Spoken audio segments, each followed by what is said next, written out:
Lah? Oh sudah, alhamdulillah. Kayaknya kurang kenceng deh itu. Ini. Ada. Ini gambar laki-laki, bukan perempuan.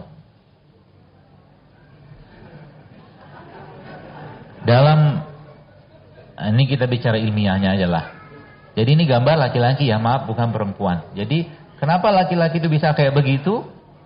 Karena banyak makanan-makanan yang dia makan yang cenderung mengandung estrogen tinggi. Estrogen itu hormon perempuan. Jadi laki-laki yang makan kayak beginian, apalagi produknya itu produk-produk yang sudah secara genetik dimodifikasi, dia akan jadi laki-laki yang lebay. Lebay itu kan doanya begini, Rabbana hablana min azwajina, kan gitu kan? Jadi Anda, nih, saya pesan kepada bapak-bapak nih, Anda harus menjadi penguasa. Penguasa yang pertama kali Anda harus kuasai adalah dirancang. Iya. Karena memang hadisnya, bukan hadis. Jadi ada pernah bertanya, Rasul, bagaimana cara saya dapat anak laki-laki? Nabi bilang kalau seingat saya nanti coba dilihat lagi, tapi seingat saya kalau laki-lakinya yang keluar duluan, orgasme gitu kan, atau ejakulasi itu bahasa kitanya, maka anaknya laki-laki. Tapi kalau perempuan yang keluar, maka anaknya perempuan. Maka kalau Anda lihat bapak-bapak sama ada pasangan suami istri yang anaknya laki-laki semua, ketahuan. Gitu ya. Ini mah udah fisiologisnya kayak begitu, mau diapain? Ya.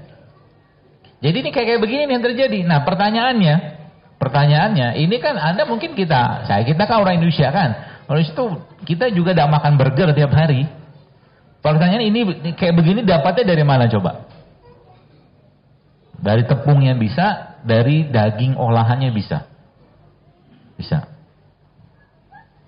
Ini versi yang ibarat kata makanan perkotaan, gitu kan? Makanan perkotaan. Kalau versinya kita yang bisa sampai kayak begitu nanti dari mana dapatnya? Dari sini.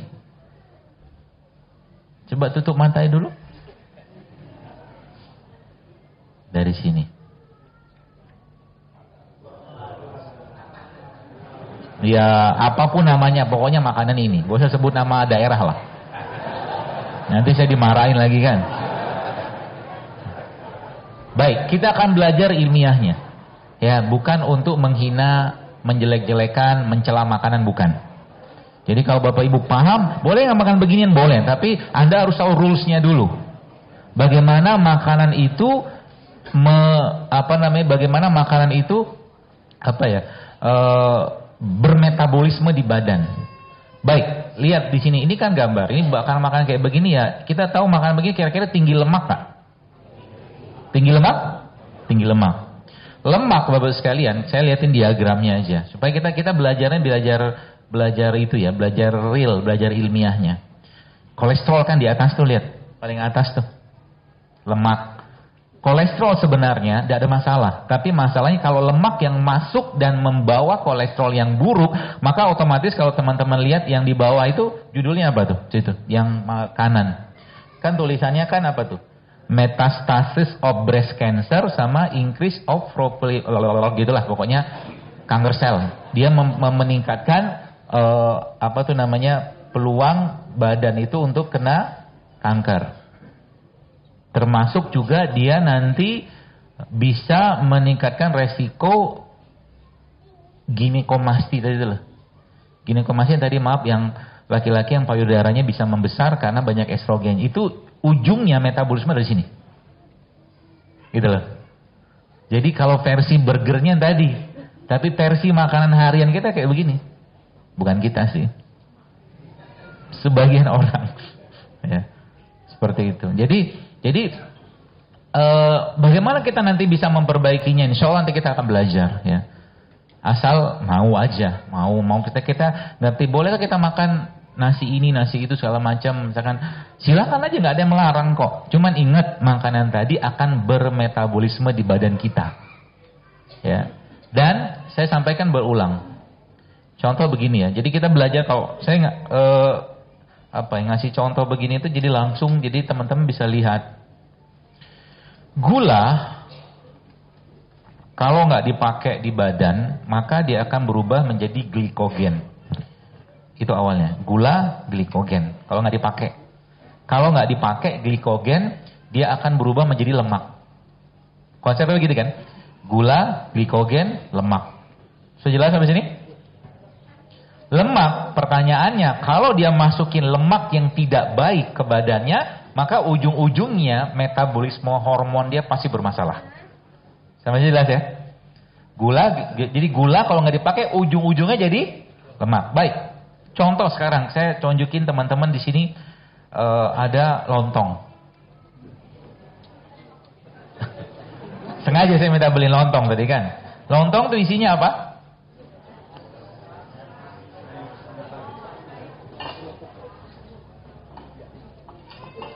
Isi pertama lontong itu kan ini. Ada ketupatnya. Ini gula nggak? Gula. Kalau nggak kepake jadi apa tadi? Nah, lagi-lagi ini bukan cerita mencela makan, bukan. Ya, tolong jangan dipelintir. Ya, kita belajar memahami. Jadi kalau mau makan silakan, nggak ada yang larang. Cuman ngerti. Jadi nanti kalau semua makan beginian, Anda harus siapin dulu badannya. Siapin dulu untuk bisa mencerna beliau-beliau ini.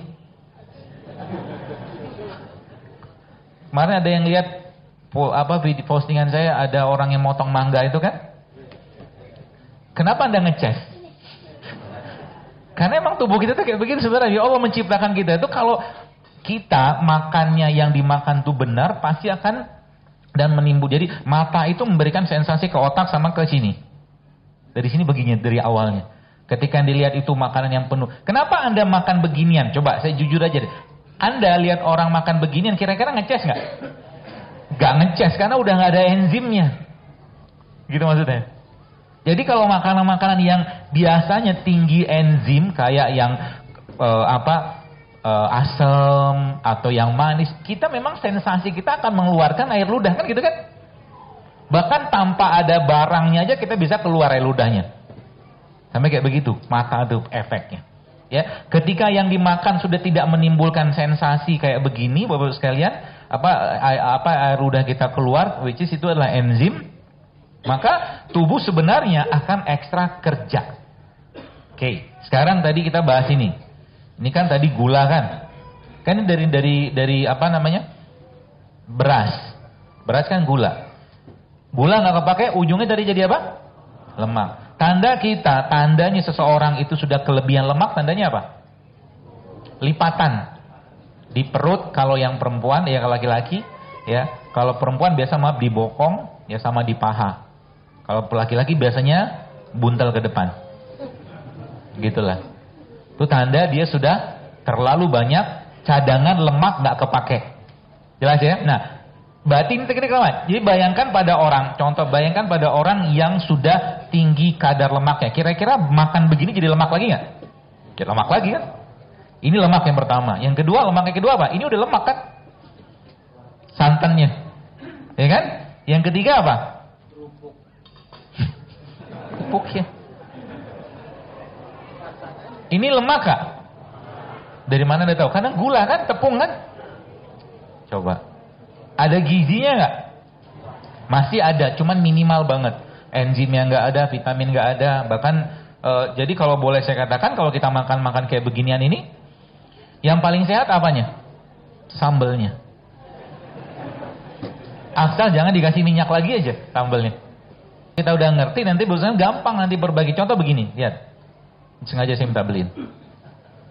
Halal? Sehat? Kurang. Ya tergantung sih. Ya. Ada yang mengatakan kurang sehat, ya, karena dia mungkin makannya tiap hari. Lihat, ini kalau Anda lihat pertanyaannya, kira-kira ada hubungan dengan gambar tadi? Ada loh. Karena kan kolesterol kan. Pertanyaannya, ini lemak nggak? Lemak baik, lemak jahat? Lemak jahat. Karena kan lemak trans. Jadi ujung-ujungnya apa? Jadi pernah saya bilang gitu kan, laki-laki yang tiap hari mengkonsumsi karbohidrat tinggi, terutama gula-gula yang sederhana, bisa jadi dia akan jadi laki-laki yang lebay. Karena kalau makan Bisa jadi gitu kan. Yang ini. Yang ini? Oh.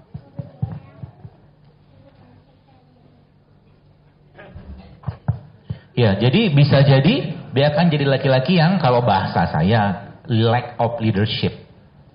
Tadi kan cerita yang Panita tadi kan cerita tuh jelas.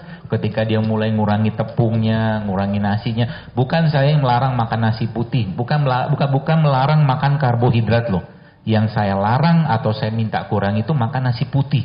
Karena nasi putih gulanya gula sederhana kan gitu. Gula sederhana kalau nggak kepake jadi apa? Lemak lagi. Gitu loh.